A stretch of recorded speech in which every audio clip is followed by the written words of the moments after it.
Hey guys, welcome to another video. Arleesha here. Today I want to talk to you about a few of my favorite brands of watercolor paper. Toward the end, we'll talk about a few of my least favorite brands as well, as I think that's kind of important.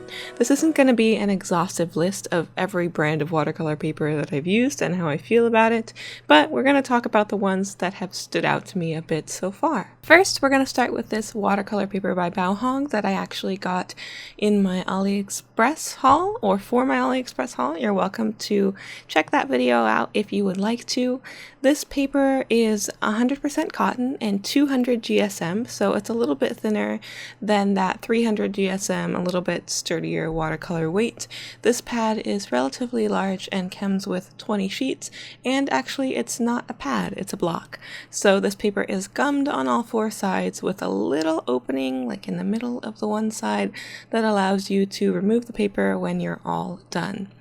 I really like this paper because even though it's a little bit thinner, so it does sort of warp while you're working on your piece, because it's gummed, it dries completely flat. Here are some pieces that I have done with this paper in the past.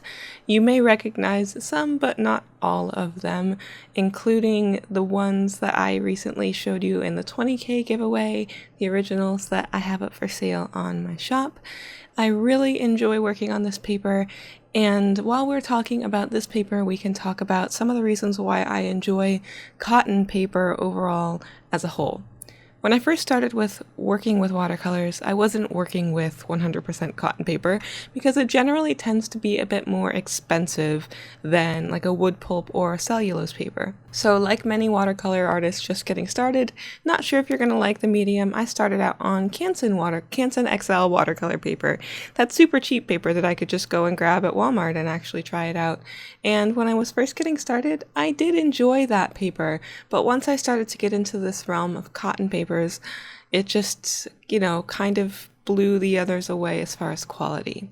I really like the way the paint absorbs and adheres to the paper while still staying wet long enough that it's workable.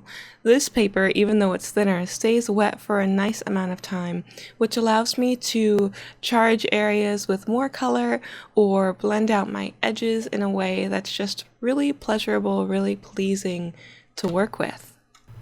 As with any watercolor paper, the color does tend to dry a little bit lighter than when it's wet.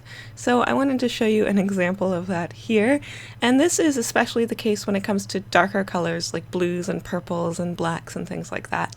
So as you can see, as this color dries, it is a little bit lighter than when it was wet, but that's pretty standard for watercolors, and I found cotton papers to actually do that a bit less than other types of paper. Here you can see that when the paper is completely dry, I'm able to layer other colors on top without really disturbing my layers underneath.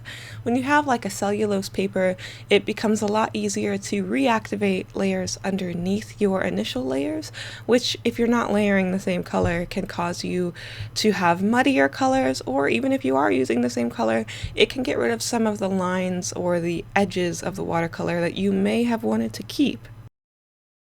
My next paper on the list is also a cotton paper, and these aren't really in any particular order, but the next one I want to talk about is the Fluid 100 watercolor paper, and the block that I have here is in size 6 by 8. When I got this paper, I was really excited to do some smaller little portrait study type things on it, and it's been extremely enjoyable to work on for both gouache and watercolors. It has a lot of those features that I like from cotton paper. Working in a smaller block like this kind of feels like a sketchbook, and I really like it. The next paper we're going to talk about is the big boy. It's Arch's cold press watercolor paper. They're 100% cotton. Look at me, I'm the fancy paper that everybody loves paper. I have to say, when I first used this paper, I didn't like it.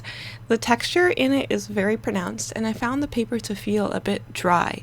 So it took some adjusting for me to have to use more water to kind of get the paint and the pigment to kind of spread the way I was used to, and I struggled with it a lot at first. And after I did like my first couple little pieces, I was like, that's it, I don't like this paper, I'm not enjoying it.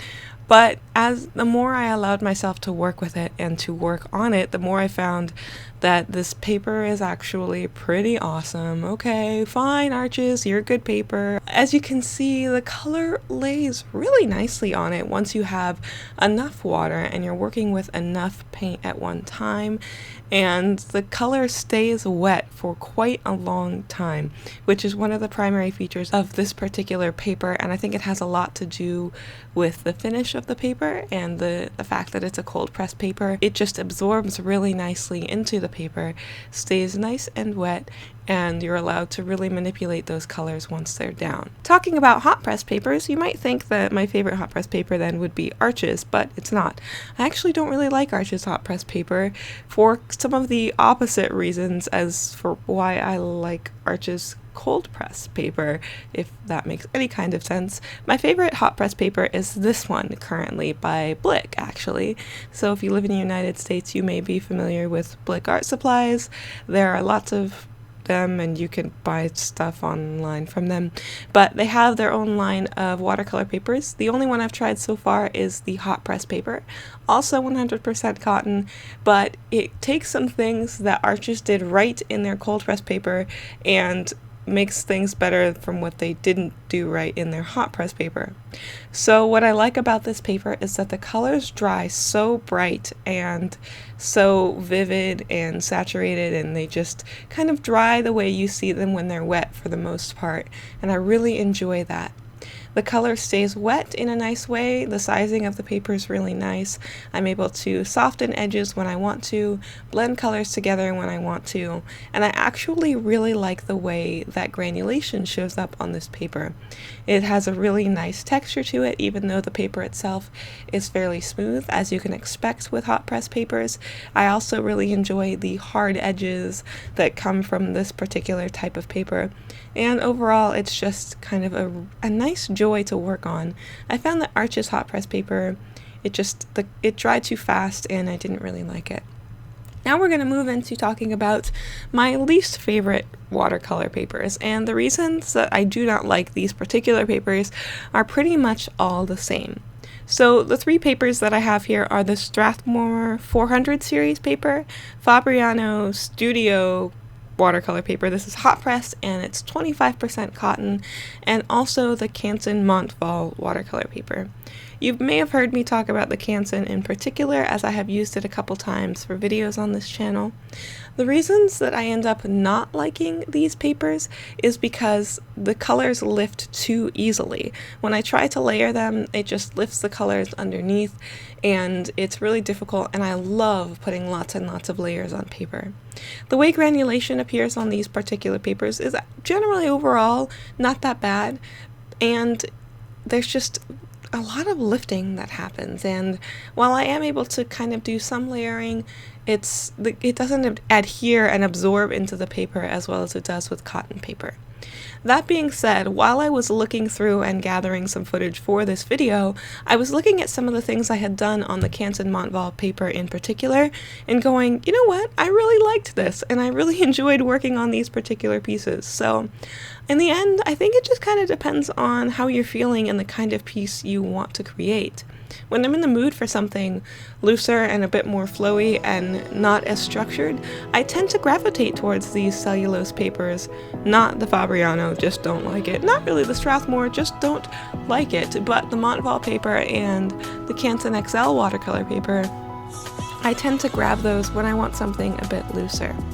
I hope you guys have enjoyed this video, and I can't thank you enough for hanging out with me and watching it. I will be doing a video more on my favorite budget watercolor papers, and I will also leave links to everything that I showed in this video down in the description if you would like to check them out. Thanks so much for watching, guys, and I will see you next time. Bye!